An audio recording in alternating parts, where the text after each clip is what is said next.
Magandang araw po sa inyo mga kalapatids. Nga pala, babati po si Kuya Toybit sa inyo ng Merry Christmas. Kagabi medyo puyat tayo kaya medyo tanghali na ngayon. Hindi naman gano'ng tanghali. Kanina, bumangon ako ng maaga para pakainin ito may mga anak.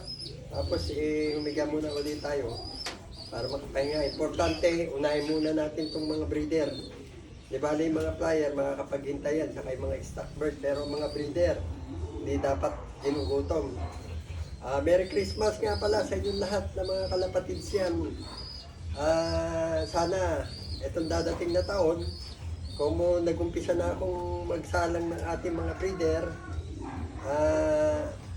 sana pagbutihin pa natin pagkakalapate, walang susuko, diretso lang. Kakamit din natin ang tagumpay pagka hindi tayo susuko. Kung talagang passion yung pagkakalapate, manalo man o matalo, gumulong man o ano, tuloy pa rin. Pero ito kasi pinararami natin dahil nga doon sa amo ko sa Japan nung lukman pa tayo ron.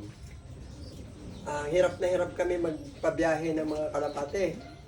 Ngayon, naparating natin sila rito through egg, sa itlog.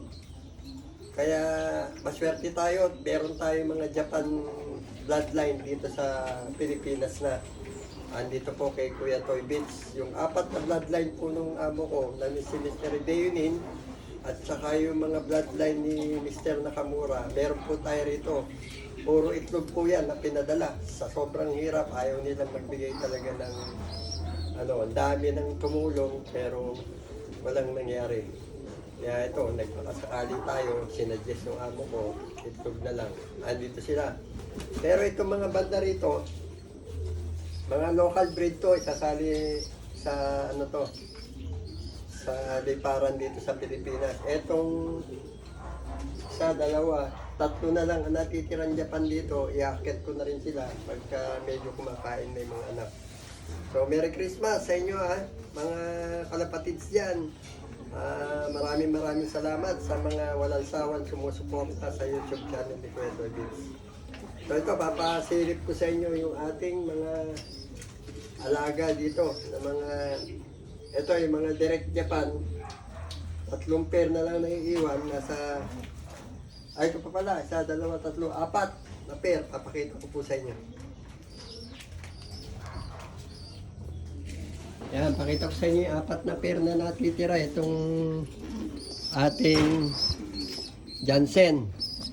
Ang naobserbahan ko po, dahil nga masyado silang na-inbreed sa Japan nung araw yung pinagkunan ko ng itlog, naglalabas na po sila ng iba-ibang kulay. Nagto-throwback na. Sabagay, minomonitor ko rin yung mga napalabas ng mga Jansen brother at saka si amo ko. Minomonitor ko rin kung talagang naglalabas din ng mga ganyang kulay. O, tama po, naglalabas sila pagka na masyado sila na-inbreed. Ayan o. Ayan yung Paris na direct na itlog galing Japan. And, bali ano na ito? 3rd class niya na to. Papahinga ko na yan. Maliit pa kasi yung anak, ng itlog na naman. So, yan ang sinyales ng healthy ang ating mga breeder. At saka yung katawan nila hindi nagbago. Ayan. Magaganda pa rin yung inanak. Baka mangitlog to, kaya ang ginagawa ko, hindi ko alam kung iaakit ko niyan para dun sila mangitlog sa pero pagpapahingay muna natin para mapurga uli, ma-deworm, ma-condition uli. Ito naman, Jansen din, tignan nyo yung itsura ng mga magulang, no? Wala na. Mukhang native na. Ang liliit na ng ilong, oh. Pearl eye. Oh, ito yung hen. Oh. Yan yung mga naging itsura ng mga inbreeding. Itsura, sabihin mo ng hindi ganong maganda, pero yung lapot ng dugo, andyan po ang ganda niya. Yan, oh. Mga pure yan, mga direct. na itlog na galing Japan. Tingnan natin kung ano yung nilabas na anak. Medyo matapang to eh. Alis ka muna dyan. Yun, kakulay ng anay oh. Kaya tama rin yung mga kumakalat na Jansen Relax. Ganyan ang lumalabas na kulay. 019 po to ha, hindi po to Jansen Relax, yung kulay lang. Yan, ganda. Ito naman, anak ng Morris Gordon, pang second clutch. Yan oh, itong maganda. Isa sa mga magaganda natin palabas oh. Medyo tinuturuan ko na para tumuka kasi ng itlog na naman yung magulang. Manggugulo rin sa itlog. Tuloy ko lang yung itlog kasi okay naman yung katawan. Ayan yung anak nila, nasa taas na yung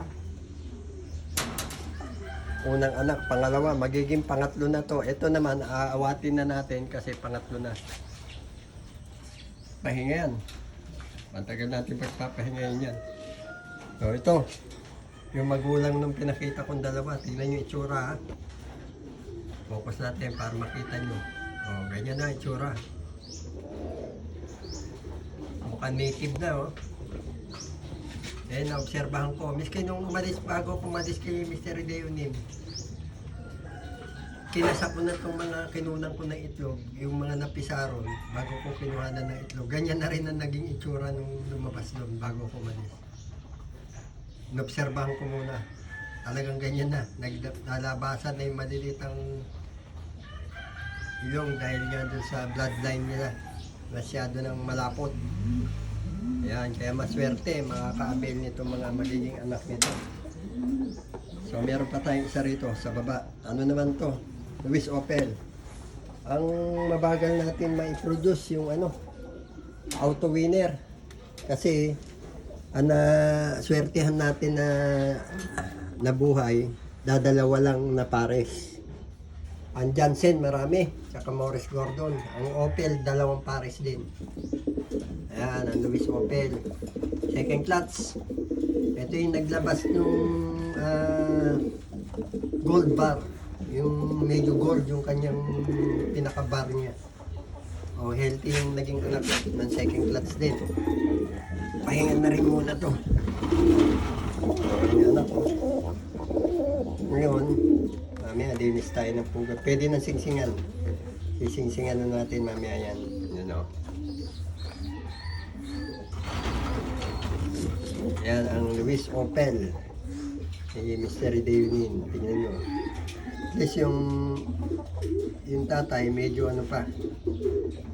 Medyo maganda pang itsura yung ilong. Pero yung nanay maliit na ang ilong. Malapot na ang dugo. Kasi naman, diski borga ang mga ibon. Pagka nag-anak yan, medyo hindi naman borga. Maliliit ang ilong, lumalaki lang. Pag tumatanda, yung bumabalik yung mga dati nilang ano. Ito naman yung ating mga local. Yan o, mga off-color.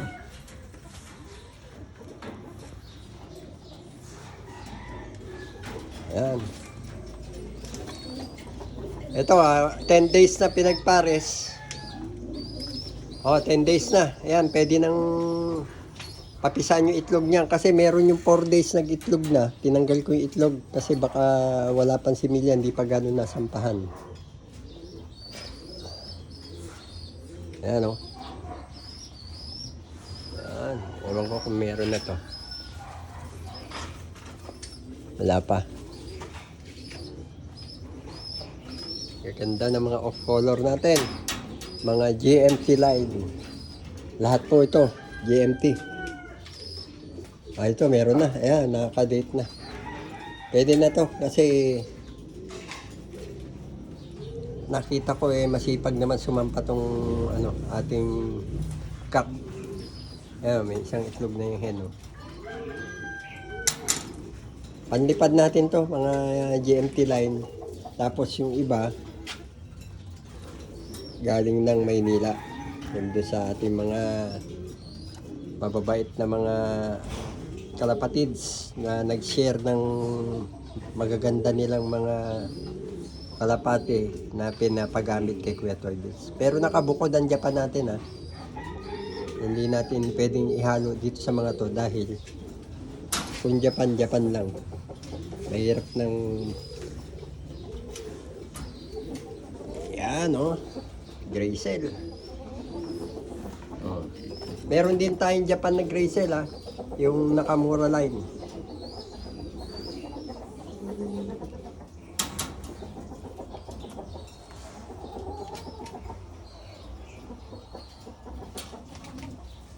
Yung Nakamura line natin na Gracell, ano yun? Anak siya ng champion na AU na acquire ni Mr. Nakamura na import AU. Yun yung mga nakuhanan ko na itlog na ito na yun ng mga napisa. Yan mga Gracell. Meron pa rin sa taas. Ito. Ayan Marami na tayong pairing dito. Mas magandang breeding season ngayon kesa yung offspring. May mga sipon, may mga bulutong. Ito, ang naman nito, ikikip natin yung magiging anak muna nito. Kasi matatanda na sila. Kailangan makakuha tayo ng anak pa na papalit sa kanila. Ito pong Jansen Relax na to. Original AU yan. Tapos itong pinair ko sa kanya yung producer ng tiga rito sa amin. Producer niya yan, bloodline na yan. Kaya minentain ko. Sila na ngayon ang pinag-pair ko. Dati ibang pair Ito medyo may sipon. Magaling na. Kaso ang katawan medyo numipis kaya yan, nandyan muna siya. So ito, pinaprepare ko na po yung kulungan natin para dun sa mga maproduce natin ng Japan. Dito muna sila. Ngayon, kasi gagamitin ko yung andun sila sa flyer. Ito na lang nilagay kong screen, mga kalapatids, yung nabibili sa manipis yung pinadadala, kaya pagsagana natin. Total, kukulungin ko naman to, wala naman makakapasok yan, lalagyan natin ng pinto dyan. Maluwag na naman to. Kita nyo yung spacing natin, Tapos may extension sa likod para naarawan, nauulanan sila dyan. Yan, lumuwag. Yan lang ginagawa ni Kuya Toy Biz dito. Paskong Pasko. Merry Christmas po sa lahat ng mga subscriber ni Kuya Toy Biz. Next year, 2026, pagbutihin pa natin pagkakalapate, walang susuko.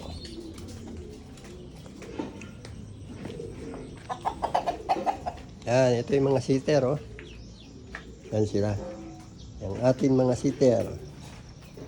Hindi ko alam kung meron na may itlog. Sana may sumabay doon para mailipat natin sa kanila. Yan, meron din tayo mga hybrid na mga manok. Mga pang-ulam. Meron din tayo pa itlog dyan, dami ng itlog. Mga manok naman yan. Dito tayo sa taas.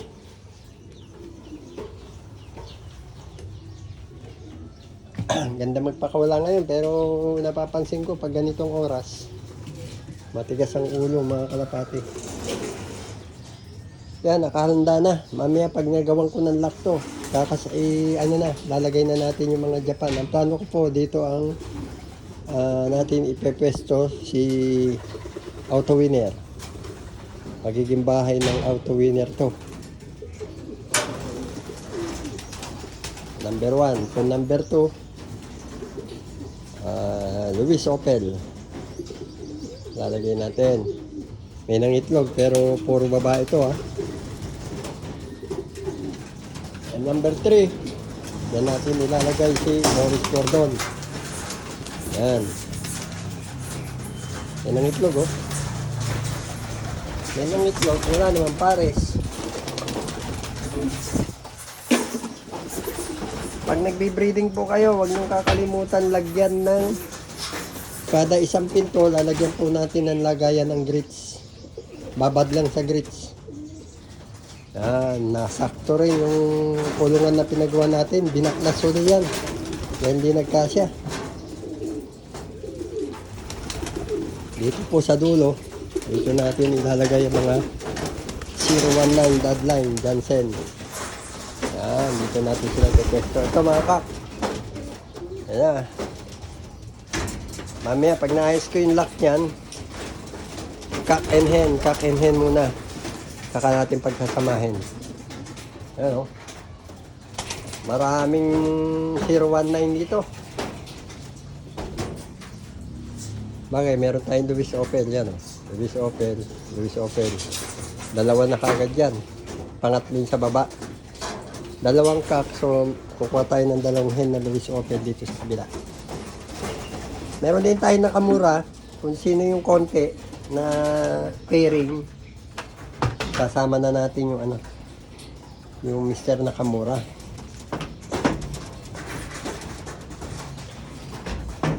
Kasi maasahan din yung mga bloodline ni Mr. Nakamura dahil wala siyang ibang sinasalihan sa Japan kung hindi one loop race. Kaya Merry Christmas sa inyo mga alaga ko. Kagabi, nagkapuyatan. Tapos yung ibang tao rito sa amin, nagpapaputok, nag-ano. Eh, kala nila New Year na. Oh, ito yung mga na-produce natin, oh. Bali, isa, dalawa, tatlo lang ang ano rito, ang pandipad na nahalo pa kasi nahuli. Ayan o. Yan. Ayun, pandipad. And the rest, ano na, puro naka-stack na second class. Ayan pa pala, pandipad yan o. Dubar. Ito o. Ayan, pandipad pa pala yan. Ba, 5 pa sila. 5 pa nahalo rito, ililipat na natin dito sa kabila. So ito na yung mga flyer natin. Yan. Mga warrior natin. Ngayon lang gumagandang init. Puyat tayo, kundi saan tayo po. Ite-training natin to. Bukas na siguro. Yung magandang panahon. Yan o. Maganda na nila o. 36 po lahat to. Nabawasan lang tayo ng 2. 38 kasi dati ang ating flyer. Naapura ko, masyadong bata pa. Overfly. Naligaw. At least, mas marami natira. Ganon ang ginawa kong sistema. Nag-viewing, tapos inintay kong mag-normal yung mata, yung talagang kulay ng mata. Kunyari meron tayong 10 na viewing, pag normal na mata, dala-dalawa na lang ang ating papakawalan. Okay tayo sa taas.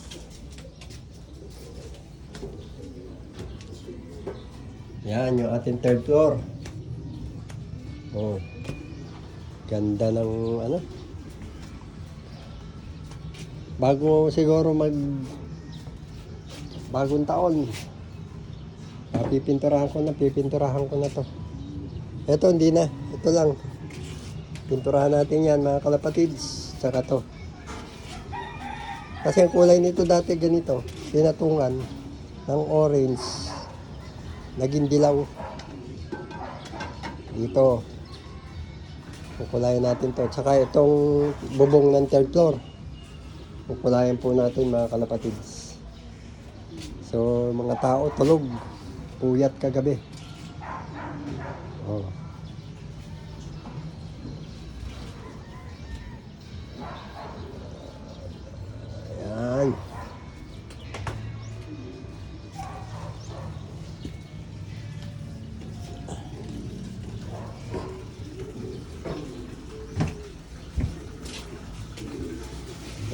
kakainin to mga ano, ating mga young bird. Ito ang binubusog ko.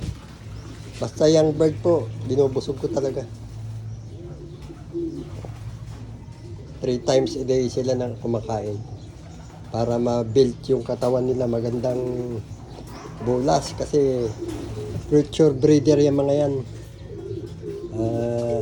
Kung sino makaka-acquire, siyempre gagawin nilang breeder. Kaya kailangan magandang katawan nila. Alaga sila sa vitamin at saka purga. Deworm. Yun lang naman sekreto, kalapatid. So, yun. Ang update ko sa inyo itong magang to. So hanggang dito na lang mga kalapatids. Inuulit ko sa lahat po ng ating mga subscriber dyan o miski hindi subscriber. Merry Christmas po sa inyong lahat. Malapit na po ang bagong taon. Ilang araw na lang. Sana kung nag-umpisa na kayo mag-breed, pagbutihin natin para sa susunod na taon. Maging maganda ang lipad ng ating mga warriors. So hanggang dito na lang. Maraming pong salamat. Merry Christmas po. Like, share, and subscribe na lang po para kay Kuya Toy. Salamat po. Arigato. Bye.